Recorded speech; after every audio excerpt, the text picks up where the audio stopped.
ויהי אחר הדברים האלה, והאלוהים נישא את אברהם. ויאמר אליו אברהם, ויאמר הנני. So, Vayehi, and it happens most often that a new episode starts. Vayehi achar hadvarim ha'ele, after all these words, or after all these, no, not all, after these events, hadvarim ha'ele, you know ha'ele, these, hazeh, this one, hazot, that one, ha'ele, these. Achar hadvarim ha'ele, after these things, these events, the ha'elohim, the here, of course, consecutive word, so we would translate that it happened after these things, that God, the same ha'elohim that we had before, Nisa, tested. Tested, that's what Nisa is. Actually, the Nisayon is an attempt in modern Hebrew. Nisayon, an attempt, an experiment is a Nisayon. Nisa is testing. That's the way the goldsmith would test the purity of the gold by putting an object or a piece of gold into a hot fire, and just to see if it was really pure gold. If not, then the copper and the iron that was also in there would be left behind, and the gold would be in the bowl or something. I'm not sure how exactly they would do that, but that was the way to filter out the gold. The gold would melt easily, I think, would go through a hole and be caught there, and what was left behind were the impurities. The Elohim, that God, Nisa, tested et Avraham, comma, there's the Adnach, of course. Yomer elav, and he said to him, Avraham, Abraham, that's how God calls his people, just by name, Avraham. Yomer, and he answered, Hineni, that's how the servant of God replies, here I am, dispose of me, do whatever is necessary. That's the first verse, and now we have the context. There is a testing, and Abraham and God are standing face to face in a way, and now this is going to evolve. The story is going to evolve. But Yomer, and then God continues speaking, Kach na et bincha et yechidcha asher ahavta et Yitzchak, לך לך אל ארץ המוריה, והעלהו שם לעולה, על אחד הערים אשר אומר אליך.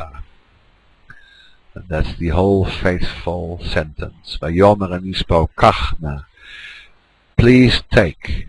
Kach from lakach, of course, lamet kuf chet, and now the supplicative form, supplication, please. God is very polite here, and he said, please take et bincha, your ben, your son. Isaac has been born in the previous chapter, after, of course, a long wait, etc. In the old age of Abram and Sarah, and Abram was 90 when the son was born. So that's quite something. Kachna et bincha, take your son, et yechidcha, your only one, which is theologically very rich, because Yachid, the only one. What about Ishmael? No, in one sense, this is the only one. He is the one through which Abram's descent and descendants later will come. So he is the only one. Well, we have here your son.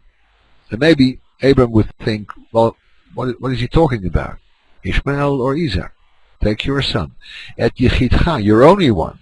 And now the confusion is even greater with Abraham, because he's got two sons. Asher ahavta, the one you love. But Abraham probably loved both of them. Why wouldn't he love Ishmael? Maybe he made a difference in his mind, but surely as a father he would love both. And then it says, et Yitzchak. And now Abraham knows without any confusion who he's talking about. It's drawn out, right? Take your son, Who? The only one. What do you mean? The one you love. I love them both. Isaac. Ah, now I see what you mean. Isaac. And then secondly, another interesting thing. The commandment here is identical to the commandment in chapter 12, where he gets the the command to leave Ur, or wherever Abram was, maybe not in Ur, maybe halfway, but it says Lech lecha, go out. Lech lecha mimoladatecha umibeit avicha, go out from your country and your family and your father's house, and go to the land that I will show you. That's Genesis 12. Now here, in the same words, he gets a new lech lecha. There is a new going out involved, because the repetition of such words indicates a parallel. The first halicha, the first going out, wasn't enough. There is a second going out necessary. Theologically, highly important in connection with the idea of the Nisayon. The first going out is Abraham separating himself from the people where he lived, from the polytheists, from the Chaldeans, separating himself and going to the land and having a new destiny connected with a promise. That's the first part. And within that connection, everything is about his descendant, and Isaac is born, and all of that is part of that story. Genesis 12 up to 21 are one single entity. Now we got a new chapter. Now we have to see what Abram and Abram's faith in God's promise is really like. And there is a new halicha necessary, a going out of this order of living from the promise as he did before. Lech lecha. And it's going, interestingly enough, now it's not going to the land that I will show you in Genesis 12, but to the Eretz HaMoriah, the area, the land of the mountain Moriah, which according to at least rabbinic sources is the original place of the temple. So he's going first from the world of the Goyim, of the peoples of this earth, to Israel. That's the first step. And now within Israel, where he wanders around and has these episodes with Abimelech and Pharaoh, now he has to go even more focused, in a more focused manner. He has to go to the Temple Mount, because the place of the temple in Israel is actually the place where Abraham made the first sacrifice, and the mountain of Moriah is the mountain at the mountaintop of the temple in Jerusalem, actually, which of course isn't there yet. There is no Jerusalem yet. So Belech lecha el Eretz HaMoriah. I should have said with the Abnach HaMoriah, of course, but HaMoriah is the normal pronunciation. And then he gets a very ambiguous commandment, the ha'alehu, Allah, to go up.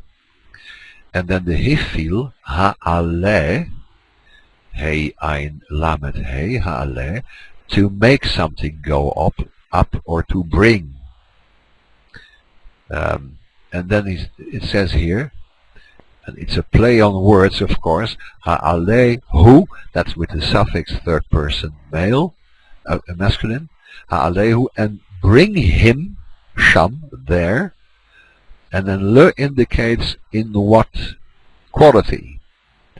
You bring it with a certain quality, which means that the whole action is defined by the second word. So you bring him there up to and then it says olah, an upbringing, something that goes up. That's an olah. That's the participle of Allah. Female form, so abstract. Olah, not ole. So ha'alehu sham lo'olah means, and you bring him up there as something that you bring up. Now what does that mean? Abram has an opinion about what it means, but what can we take that to mean as readers of Genesis. Nowhere before did we find the word olah for sacrifice. We only found the word zevach, which is the general word for a sacrifice of sheep or whatever. And so we have savach as to sacrifice, zevach as the sacrifice, mizbeach for the altar, where we bring the zevachim, where we bring the sacrifices, but never did we find the word olah. Now, of course, readers of Torah would know that the word olah is introduced in the book of Leviticus, already in the first chapter, where we read about the different olot, the different burn sacrifices that we need to bring, or that were voluntary sacrifices. And there were sacrifices just to, let's say, to do worship, to show reverence for God. They were not connected with sin. They were not connected with the restoration of the communion between people. So there were not all these other sacrifices in chapter 2 and onward. No, this the burnt offering has a sacrificial value that is purely connected to worship. But Abram doesn't know that. He hasn't read Leviticus. It hasn't been written yet in the storyline. And we don't know what it means if we just started reading in chapter 1, because it hasn't been explained to us yet. So actually, from a standpoint of the literary structure of the text, we are supposed to be amazed. We have here this perfectly ordinary word, halehu, bring him up, bring him somewhere, halehu sham, and then bring him to something that goes up. Whatever does that mean? Obviously, Abram has an idea.